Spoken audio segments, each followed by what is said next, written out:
ഭർത്താവായിരുന്ന കൊല്ലം സുധിയുടെ മരണശേഷം വളരെയധികം വിമർശനങ്ങളും സൈബർ അധിക്ഷേപവും നേരിട്ട വ്യക്തിയാണ് ഭാര്യ രേണു. അവർ ചെയ്യുന്ന ജോലി, ധരിക്കുന്ന വസ്ത്രം, തീരുമാനങ്ങൾ ഇതൊക്കെ സോഷ്യൽ മീഡിയയിലെ സദാചാരക്കാരുടെ ഉറക്കം കെടുത്തി. ഈ ഒരു വിഷയത്തിൽ തങ്ങളുടെ പക്ഷം പറഞ്ഞെത്തിയിരിക്കുന്നത് മുൻ ബിഗ് ബോസ് താരം റോബിനും അദ്ദേഹത്തിന്റെ ഭാര്യ ആരതിയുമാണ്. രേണു സുധിയെ ഞങ്ങൾക്ക് ഒരുപാട് ഇഷ്ടമാണ്. നിങ്ങളെ ആരെയും ഉപദ്രവിക്കാതെ അവർ അവരുടെ ഇഷ്ടത്തിന് ജീവിക്കുന്നു. അതിലെന്താണ് പ്രശ്നം? അവരെ ഇത്രയും ബോഡി ഷെയിമിങ് ചെയ്യേണ്ട കാര്യമുണ്ടോ? മോഡലിംഗ് രംഗത്ത് പ്രവർത്തിക്കുന്നയാളാണ് രേണു. നമുക്ക് ഓരോരുത്തർക്കും ഓരോ ആഗ്രഹങ്ങൾ കാണും. നമുക്ക് നമ്മുടെ സംതൃപ്തിയാണ് കാര്യം.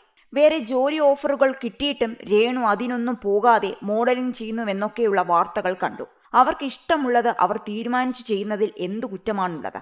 നല്ല വസ്ത്രം ധരിച്ച് ഒരുങ്ങി നടക്കാൻ താല്പര്യമുള്ളയാളാണ് ഞാനും. അതുപോലെ ആയിരിക്കില്ലേ രേണുവും? അവർക്ക് താല്പര്യമുള്ള ഫീൽഡ് അതായിരിക്കും. അതുകൊണ്ട് അവരാ പ്രൊഫഷൻ തിരഞ്ഞെടുത്തു. പ്രൊഫഷൻ ചൂസ് ചെയ്യുന്ന കാര്യത്തിൽ ആർക്കും സ്വാധീനിക്കാൻ കഴിയില്ല. അതുപോലെ നമുക്ക് ഇഷ്ടമുണ്ടായിരുന്ന കലാകാരന്റെ ഭാര്യ ആയതുകൊണ്ടോ പുള്ളിക്കാരൻ മരിച്ചു പോയതുകൊണ്ടോ രേണു ജീവിതകാലം മുഴുവൻ അതോർത്ത് ദുഃഖിച്ചിരിക്കേണ്ട യാതൊരു ആവശ്യവുമില്ല. അവർക്ക് ഇനിയും ജീവിതം ബാക്കിയുണ്ട്. അവർക്ക് ഭർത്താവിന്റെ മരണത്തിൽ വിഷമമില്ലെന്നാണോ? തീർച്ചയായും അവർക്ക് വിഷമമുണ്ടാകും. രേണുവിനെ കോസ്റ്റ്യൂം ചെയ്തിട്ട് ഫോട്ടോഷൂട്ട് നടത്തണമെന്ന് ആഗ്രഹം പൊടിക്കുണ്ട്. എന്ത് സംഭവിക്കുമെന്ന് ഞങ്ങളും നോക്കട്ടെ. ഒന്നും ചെയ്യാതെ മടി പിടിച്ചിരിക്കുന്നതിലും ഭേദം എന്തെങ്കിലുമൊക്കെ എഫേർട്ട് എടുത്ത് കഠിനാധ്വാനം ചെയ്ത് സ്വന്തം കാര്യം നോക്കി ജീവിക്കുന്നതാണ്. ഒരു പണിയുമില്ലാത്ത ആളുകളാണ് നെഗറ്റീവ് കമന്റുമായി എത്തുന്നത്. ഹാർഡ് വർക്ക് ചെയ്യുന്നവരോട് എന്നും ബഹുമാനം മാത്രം. ഇതേ അവസ്ഥയിൽ സ്ട്രഗിൾ ചെയ്ത് വന്ന ഒരാൾ കൂടിയാണ് രേണു. വിഷമമുണ്ടെന്ന് കരുതി എപ്പോഴും അത് പ്രകടിപ്പിച്ച് നടക്കാൻ പറ്റില്ലല്ലോ. എല്ലാ കാര്യങ്ങളും മറ്റുള്ളവരോട് പറഞ്ഞു നടക്കാനും കഴിയില്ല. അവർ ഇഷ്ടമുള്ള പ്രൊഫഷൻ തിരഞ്ഞെടുത്ത് ജീവിക്കുമ്പോൾ എന്തിനാണ് എതിർത്തുകൊണ്ട് അവരുടെ മനസമാധാനം കളയുന്നത്? ഭർത്താവ് മരിച്ച സ്ത്രീകൾ അടങ്ങി ഒതുങ്ങിയിരിക്കുന്നുണ്ടെന്ന് ചിലർ പറഞ്ഞു കണ്ടു.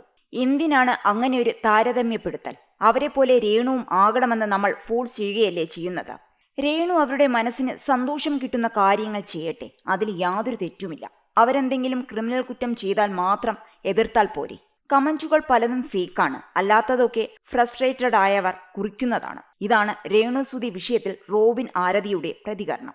ഇത് രേണുവിന് മാത്രമല്ല, ഇതുപോലെ അനുഭവിക്കുന്ന ഒരുപാട് പേരുണ്ട്. അവർക്കും കൂടി ഉപകാരപ്പെടുന്നതാണ് റോബിന്റെയും ആരതിയുടെയും മറുപടി എന്നാണ് ഇരുവരുടെയും വീഡിയോയ്ക്ക് വന്ന കമന്റുകൾ.